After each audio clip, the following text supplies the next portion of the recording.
खुदावंद यीशु के जलाली और बाबरकत नाम में पास्टर असद नियामत की तरफ से आप सबको प्यार भरा सलाम कबूल हो। उम्मीद है अजीज़ों आप सब तंदुरुस्त और सेहतयाब होंगे। मेरी दुआएं सदा आपके साथ हैं। और अजीज़ों हम खुदा के खादम एवेंजलिस्ट सरफराज साहब आप जैसा कि देख रहे हैं हमारे साथ हैं। आज खुदा ने उनको बड़ी बरकत दी हुई है और खुदा बड़ी कुदरत से इस्तेमाल भी कर रहा है। और खुदा के कलाम के आज जो भी भेद खुदा ने इनके अंदर रखा है हम सुन के बरकत पाएंगे। हालेलुया। आए हम उससे पहले एक ज़बूर गाएंगे।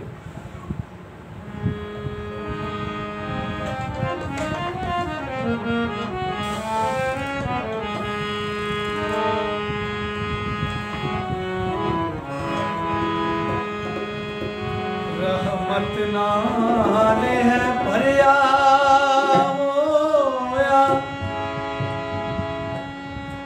पाक यहोवा साडा गुस्सा ते करन दे विच ओ धीरा प्यार है उसदा डाडा।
यकीनन आपने बरकत पाई है इस ज़बूर के सबब से। वो बड़ा ही रहीम खुदा है, रहमत से भरा है। जैसी हमारी बुराई है वैसा हमसे सलूक नहीं करता। अज़ीज़ों आज हम खुदा के खादम से खुदा के कलाम की बातों को सुन के और उसकी रहमतों को जानेंगे। हालेलुया। सुबह हम टाइम को ज़ाया किए बोले और खुदा के खादम से खुदा का कलाम सीखते हैं। जी भाई आपको वेलकम। जो भी खुदा का कलाम थैंक यू आपने यहाँ पर वेलकम किया ताकि आपके इस सिस्टम की वजह से हम भी खुदा की खिदमत लोगों तक पहुँचा सकें, इस कलाम को पहुँचा सकें। और मैं पहले कहना चाहूँगा कि बहुत ही अच्छा लगा यहाँ पर आके और आप बहुत ही अच्छी प्रस्तिश करते हैं। खुदावंद आपको और बढ़ाए, हमारी ये दुआ है। तो मेरे अजीज़ों, मैं आपके सामने यशायाह नबी के सहीफ़ा में से 40वें बाब में से 28वीं, 29वीं, 30वीं और 31वीं आयत पढ़ूँगा। आप गौर से सुनिएगा। खुदावंद आपको इसके वसीला से बरकत देगा। खुदा का रूह आपको छुएगा।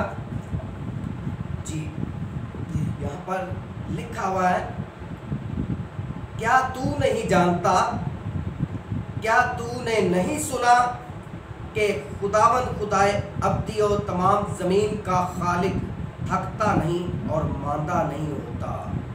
उसकी हिकमत इदराक से बाहर है। मेरे भाइयों और बहनों, बहुत सारे लोग ऐसे भी हैं जो खुदा का कलाम सुन के भी बरगश्ता हो चुके हैं, और बहुत से ऐसे भी हैं जो इससे दूर ही हैं और कभी वो खुदा के पास नहीं आए। तो ऐसे हमारे बहनों और भाइयों से मेरी ये गुजारिश है, ये खुदा की आवाज़ है और मैं आप तक पहुंचाना चाहता हूँ। लिखा, क्या तू नहीं जानता, क्या तूने नहीं सुना कि खुदावन खुदाए अब्दी और तमाम, ज़मीन का खालिक थकता नहीं और मांदा नहीं होता। खुदा से दूर जाने के बाद लोग अक्सर जो है गुमराही और तस्वीरों का शिकार रहते हैं, बीमारियों का शिकार रहते हैं और उनको खुदा की याद तक नहीं आती। वो भूल जाते हैं कि हमारा खुदावंद जिंदा है, बल्कि वो अपनी हिकमत से, अपने रुपए पैसे से उनका मुकाबला करते हैं, लेकिन वो फतह नहीं पाते। क्यों? कि खुदावंद का हुक्म जारी नहीं हुआ होता कि वो शिफा पाए, वो आज़ाद हों। लेकिन उनको याद करने की ज़रूरत है कि वो जाने के इसराइल का कदूस आज भी हमें शिफा देने की कुदरत रखता है। हम उसके पास जाए, वो शिफा देने के लिए थक नहीं गया, मांदा नहीं हो गया, उसकी हिकमत अदराक से बाहर है। वो सबसे आला और अफजल हिकमत रखता है, इसलिए उसकी हिकमत से आपको शिफा मिल सकती है। आप गोया ला इलाज मर्ज में भी मुब्तला हो तो खुदावंद आपको शिफा देने की कुदरत रखता है। आपको डॉक्टर्स ने जवाब दे दिया हो तब भी खुदा आपको उठा खड़ा करेगा और जिंदगी के लिए आपको बहाल कर देगा। हालेलुया। और 29वीं आयत में हम देखते हैं, वो थके हुए को जोर बख्शता और नातवान की तवानाई को ज्यादा करता है। अगर आप हकीमों डॉक्टरों के पास जा जाकर थक गए हैं और मैं आपको बताना चाहता हूँ आपकी तवानाई कम हो चुकी है, आपका ईमान कम हो चुका है, सो याद कर लीजिए कि खुदावंद जो है वो जोर बख्शने के लिए आपके पास मौजूद है। वो आपकी तवानाई को बढ़ा देगा और आपको नया जोर दे देगा। और लिखा हुआ नौजवान भी थक जाएंगे और लिखा हुआ मांदा होंगे और सूरमा बिल्कुल गिर पड़ेंगे। नौजवान भी थक जाएंगे और लिखा हुआ मांदा होंगे और यहाँ तक के सूरमा, जिन पर कौम को भरोसा होता है कि वो हमारे लिए जंग फतह कर लेंगे, वो बिल्कुल गिर पड़ेंगे। ऐसा वक्त भी आएगा कि वो बिल्कुल खत्म हो जाएंगे, उनका कोई जोर ना रहेगा। कोई उन पर जो भरोसा रखते हैं वो भी थरथराएंगे और कांपेंगे कि हमारे सूरमा भी अब जा चुके, अब हमारा क्या होगा। लेकिन वो लोग मैं आपको बताना चाहता हूं जो कभी भी बेदिल नहीं होंगे, बेतकाद नहीं होंगे। वो लिखा हुआ 31वीं आयत में, लेकिन खुदावंद का इंतजार करने वाले, प्रेज़ द लॉर्ड, बस साहब, जो खुदावंद का इंतजार करने वाले लोग हैं वो क्या पाएंगे? अज़्ज़िर नो जोर हासिल करेंगे। और अगर हम ज़बूर 103 में पढ़ते हैं तो लिखा है वो तुझे काबों की मानी नया जोर देगा। और यहाँ पर भी तकरीबन वही बात है, लिखा हुआ वो काबों की मानी बालों पर से उड़ेंगे। कौन लोग? जो खुदा का इंतजार करते हैं। और लिखा हुआ है वो बालों पर से काबों की मानी उड़ेंगे, वो दौड़ेंगे और ना थकेंगे, वो चलेंगे और मांदा ना होंगे। अजीजों, अगर आप चाहते हैं ये जिंदगी बहुत ही वसी है, अगर आप चाहते हैं कि फतह पाएं और सदा जोर में रहें और खुदावंद में कायम रहें, मैं आपसे कहना चाहता हूं कि खुदावंद का इंतजार कीजिए, अपने तमाम फिक्रे उसी को दे दीजिए और उसी का इंतजार कीजिए। वो अपना हाथ बढ़ा के अपना जलाल दिखाएगा, वो आपको नया जोर दे देगा और आप जो है अपने बुढ़ापे की हालत में भी अस्सिनो जोर पाकर यूं चलेंगे और लोग आपसे देखकर बरकत पाएंगे कि खुदावंद के लोग ऐसे अस्सिनो जोर पाते हैं। तो खुदावंद के हुजूर से आप ज़रूर बरकत पा रहे होंगे। मैं आपको खुदावंद के हुजूर में बरकत के लिए दुआ करना चाहता हूँ। खुदावंद पाक खुदा, तेरे लोगों ने जो तेरा जिंदा कलाम सुना है वो सुन के बरकत पा रहे हैं, इसी तरह ये तेरे कलाम को सुनते रहे और बरकत पाते रहे, इनका ईमान हमेशा तुझ पर रहे। आमीन। हालेलुया। अजीज़ों, बड़ा ही खूबसूरत मैसेज खुदा के खादम ने दिया है। तो मुझे जो बात ख़ास बड़ी अच्छी लगी कि हम जो खुदा का इंतज़ार करने वाले हैं, याद रखें बड़ी गहरी बात है। अक्सर लोग क्या करते हैं कि इस भेद को नहीं समझते, लेकिन खुदा के खादम ने थोड़े से टाइम में जो भी सिखाया है, यकीनन आपने सीखा है, उसको अपनी ज़िंदगी में रखें और खुदा का इंतज़ार ज़रूर किया करें, खुदा के ज़ुल्म में ज़रूर झुका करें। ये बात हो रही उनकी जो खुदा के ज़ुल्म में झुकते और उसका इंतज़ार करते, उसके कदमों में ठहरते हैं।